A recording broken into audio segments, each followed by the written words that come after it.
આ દેશની પરંપરા તો ટેકનોલોજીની પરંપરા છે. શૂન્ય આપણે આપ્યું છે. આખા વિશ્વને ગણિત આપણે શીખવ્યું, વૈદિક ગણિત. રામ અને સીતા પુષ્પક વિમાનમાં ગયા એવું કહેવાયું, લખાયું. તો કંઈક તો એવું ડિવાઇસ હશે ને કે જેમાં ઉડીને ગયા હશે, જેને વિમાન કહેવાયું છે. ધેટ મીન્સ ટેકનોલોજી આપણા દેશમાં હતી. આયુર્વેદ 5મો વેદ આપણા દેશમાંથી આવ્યો. આપણે આપણા સંતાનોને આપણી પરંપરા, આપણા હેરિટેજ વિશે જાણકારી આપવાનું અને ગૌરવ આપવાનું ભૂલી ગયા છીએ. કેમ? કારણ કે આપણી પાસે જ નથી. કેટલા માતા પિતા વાંચે છે કે એમ કે અમારા છોકરા નથી વાંચતા. ગુજરાતી મીડિયમમાં ભણે એ નામોશી છે. ગુજરાતી મીડિયમમાં ભણે તો ડફોળ રહી જશે એવું માનનારા માતા પિતાની સંખ્યા વધારે છે. જેમાં એવું માનનારા માતા પિતા નથી કે જે એમ માને છે કે હું ગુજરાતી છું, મારું છોકરું પહેલા તો ગુજરાતી જ શીખે પછી બીજી ભાષા શીખે.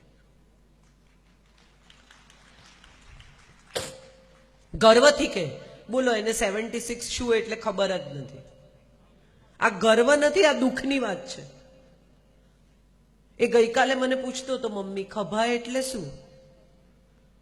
દાદી વાર્તા કહેતી હોય તો પુત્ર વધુ દોડી આવે કે તમે એને ગાય ગાય ના કહો, એને કાવ કહો. એને સ્કૂલમાંથી કીધું છે કે કાવ કહેવાનું.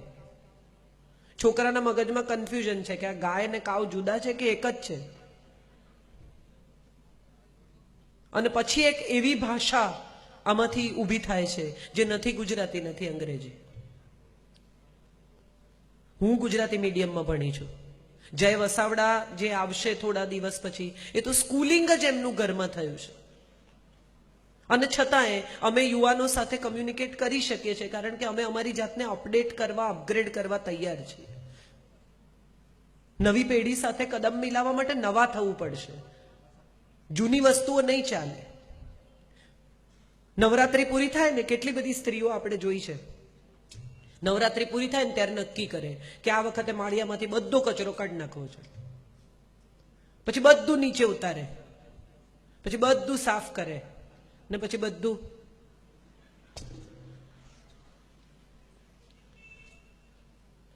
આપણા મનના માળિયામાં પણ બહુ બધી જૂની વસ્તુઓ ભરી છે. એને કાઢીશું તો નવી વસ્તુ માટે જગ્યા થશે. એટલે નવી પેઢી સાથે કામ કરવું હોય તો ઇતિહાસને યાદ કરીને, પરંપરાઓને યાદ કરીને એને નવી વાત સાથે જોડવી પડશે.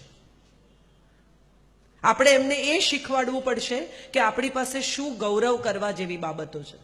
આ દેશની સરકાર કામ નથી કરતી, આ દેશમાં આમ નથી થતું, આ દેશમાં ખાડા છે, આ દેશમાં કરપ્શન છે, આ દેશમાં ફલાણું છે. પણ આ દેશમાં ગાર્ગી છે, આ દેશમાં અપાલા છે, આ દેશમાં ઘોષા છે, આ દેશમાં એવી સતી છે અનસુયા કે જે પાણીની અંજલિ ભરી અને દેવોને બાળક કરી નાખે છે. એવી સ્ત્રીઓ આ દેશમાં જન્મી છે. આ દેશમાં એવી માં જન્મી છે કે જે યુદ્ધના મેદાનમાં પોતાના બાળકને પીઠ પર બાંધીને ઘોડા પર બેસીને જાય છે. એ ભૂલી ગયા છીએ. આ દેશમાં ગાંધી છે જેણે આખી દુનિયાને એવું સમજાવ્યું કે હથિયાર વગર સ્વતંત્રતા મળી શકે છે.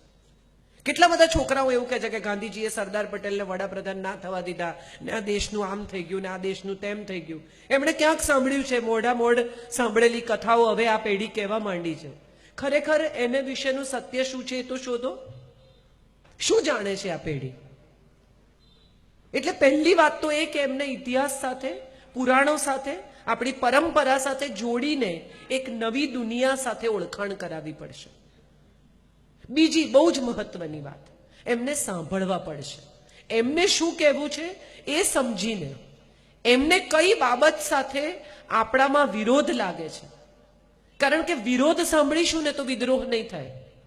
આજે એક બહુ સરસ વાત કહી કે બદલાવ હંમેશા ઉપરથી આવે છે ને બળવા હંમેશા નીચેથી થાય છે.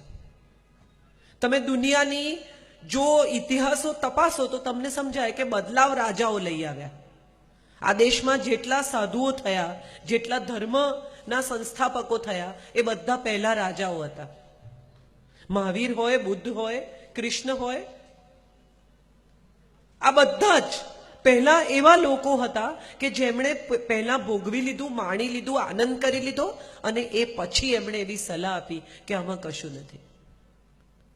સો આપણે પણ એ રીતે આપણા સંતાનને પહેલા જીવવા દેવું પડશે. એને કોન્સ્ટન્ટ એની આજુબાજુ વાડ રચીને એને કોન્સ્ટન્ટ પકડી રાખીને બગડી જશે, ડ્રગ શીખી જશે, સિગરેટ પીવા માંડશે, પૈસા વાપરવા માંડશે, આમ કરવા માંડશે, ખોટી કંપની છે, ફલાણું છે, એને બદલે એને શીખવાડો કે આ ખોટું છે અને પછી યથેચ્છસી તથા કરું.